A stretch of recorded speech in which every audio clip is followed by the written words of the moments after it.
Tender म्हणजे काय समझ में आया आप लोगों को कुछ? हम सब आदरणीय सुरेश कुलकर्णी साहेबांचा आदरणीय सुरेश कुलकर्णी साहब आगे बढ़ो सुरेश कुलकर्णी साहब आगे बढ़ो या ठिकाणी आदरणीय सुरेश कुलकर्णी साहेब कॉर्नर मीटिंग तर एक 5-6 दिवसापासून चालू आहे. कॉर्नर मीटिंग ज्यावेळेस MIDCने टेंडर काढलं आहे हे माहिती पडल्याबरोबर आमचे चौगुले साहेब आपला सोनवणे साहेब त्या ठिकाणी मला स्वतः सोनवणे साहेबांनी फोन करून सांगितलं की बाबा या ठिकाणी असं MIDCने टेंडर काढलेलं आहे की त्या ठिकाणी टेंडर काढले की फक्त ते 2001 पर्यंत टेंडर काढलेलं आहे की त्या ठिकाणी पात्र अपात्र ह्या मुद्द्यावर खूप मोठा मुद्दा हा आहे की त्या ठिकाणी 20% लोकांना घरं भेटतील 80% लोकांना घर करणार आहेत पण सगळ्यांचे तोडणार अशी परिस्थितीमध्ये टेंडर मी वाचलेले त्या ठिकाणी आमचे गुरु असतील सोनवणे साहेब असतील हे टेंडर वाचल्यानंतर त्या ठिकाणी आम्हाला माहितीबरोबर आम्ही डोर टू डोर लोकांची कॉर्नर मीटिंग चर्चा केली की हे टेंडर रद्द व्हायला पाहिजे. त्या उद्देशाने आज आदरणीय उपमुख्यमंत्री साहेब मुख्यमंत्री साहेब त्या ठिकाणी हे टेंडर रद्द केलं मग असं माहिती पडलं पण त्या ठिकाणी लोकांपर्यंत आम्ही पोहोचवलं. प्रशासनाकडून मागणी घेण्याची गरज नाही आम्हाला.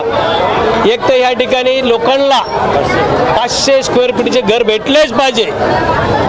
जोपर्यंत 500 स्क्वेअर फीट घर भेटत नाही तोपर्यंत आम्ही जसं आहे तसा ठीक आहे आम्हाला आवश्यकता नाही काय करायची. त्या ठिकाणी भेटेल आम्हाला अपेक्षा आहे.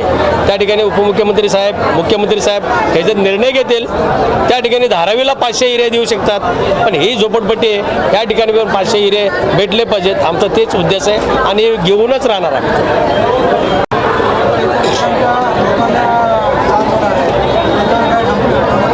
हे ठिकाणी हे ते दुसरा MIDCने टेंडर काढला आहे हे मुद्दा वेगळीच. त्या ठिकाणी आम्ही लोकांपर्यंत पोहोचलो. आज त्या ठिकाणी त्याच माध्यमातून एक टेंडर महानगरपालिकेने वेस्ट टू एनर्जीची प्लांट टाकणार आहे. ती प्लांट टाकणार आहे त्या ठिकाणी मी मुख्यमंत्री उपमुख्यमंत्री सगळ्या जेवढी आमदार खासदार सगळ्याला पत्रव्यवहार केलेले आम्ही पण त्या ठिकाणी पुण्यालाही मी गेलो होतो. तिथं 500 टनाचे वेस्ट टू एनर्जीचे प्लांट टाकलेले आहेत पुण्याला. त्या ठिकाणी पण कचरा जाळतात कार्बन उडतोय पण त्या ठिकाणी वस्ती नाही पण ह्या ठिकाणी हे टेंडर काढायची गरजच काय. तुम्ही स्वतः बोलले होते त्या ठिकाणी शाळा आहे हॉस्पिटल आहे गेल्या वेळेस त्याच्यासाठी संघर्ष केले मी महासभा चालू दिली नाही स्टँडिंग चालू दिलं नाही हे आपल्या सगळ्या पत्रकारांना माहिती आहे. आदरणीय नाईकसाहेब पण त्या डम्पिंगवरती येऊन गेले.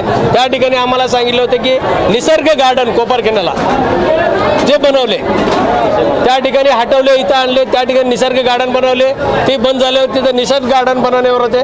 निसर्ग गार्डन बनवा आम्हाला काही विरोध नाही त्या गोष्टीची. आज ती जे लँडफिल साईट अजून ते काढायची पण भूमिकेत नाही ती काढू शकत नाही कायद्यात पण बसत नाही पण त्या ठिकाणी ती आता बाय मायनिंग करून कचरा टाकून बाहेर तर त्या ठिकाणी आता 2 ते 3 वर्ष ते कचरा काढायला लागेल. कचरा काढल्यानंतर त्या ठिकाणी एक प्लांट बसवणार आहे. प्लांट बसवलं की तुमचे एरिया बफर झोन डिक्लेअर झालं पण त्या ठिकाणी इथं डेव्हलप होणार नाही. पण ते ठिकाणी माझा नावाचा खरावे चालू केले की तिथं कमिशन भेटलं नाही म्हणून त्या ठिकाणी सुरेश कुलकर्णी विरोध करतो. कमिशन मला भेटलं नाही मला मर्सिडीज गाडी भेटले स्कॉर्पिओ गाडी भेटले मी त्याच्यात खुशी आहे पण त्या ठिकाणी मी 100% ते जे प्रोजेक्ट आहे ते प्रोजेक्ट होऊ देणार नाही. जे प्रोजेक्ट झालं उद्या हे आम्हाला धोका आहे. त्यांनी फर्स्ट सांगावं लोकांना भर पब्लिकमध्ये येऊन महानगरपालिकेने बाबा ह्या कुठली गोष्टी त्रास होणार नाही आम्हाला त्या गोष्टीचा विरोध नाही. महापालिकेने एक तर लेखी स्वरूपात लोकांना सांगावं मी मिटिंग लागेल इथंच येऊन त्यांनी सांगावं पब्लिकला की बाबा त्या गोष्टीला त्रास होत नाही आमचा काही विरोध नाही.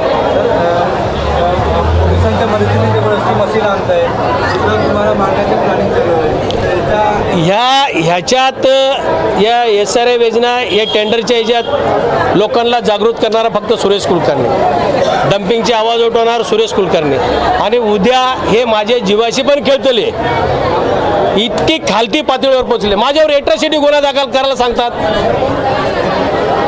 बरेच लोकांना सांगितले माझ्या कार्यकर्त्यांना सांगितलेले आहेत पण त्या ठिकाणी हे लोक जीव मारायला पण माझी कमी करणार नाहीत. आणि उद्या माझी बरं वाईट झालं मी तसं बनवून ठेवले ते जबाबदार राहतील.